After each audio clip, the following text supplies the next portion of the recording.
Tamang paraan ng pagparada sa pababang kalsada.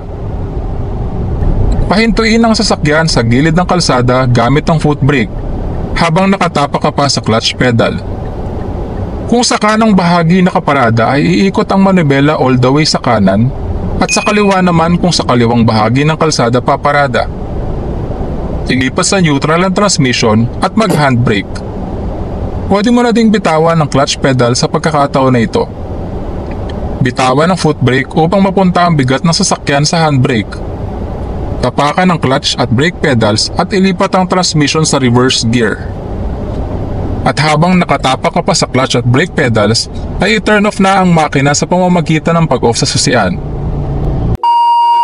Tandaan, kailangan nating ipaling ang manibela ng sasakyan sa tamang direksyon base sa kung saang side tayo ng kalsada nakaparada sa mga uphill at downhill na kalsada. Dahil ito ang magiging pinakahuling failsafe ng ating sasakyan kung sakaling magloko ang handbrake at kumawala sa gear ang ating sasakyan. Sa paraang ito ay tatama ang unahang gulong ng sasakyan sa curb o sa gutter ng kalsada at di nagagalaw pa ang ating sasakyan na maaaring pagmulan pa ng disgrasya.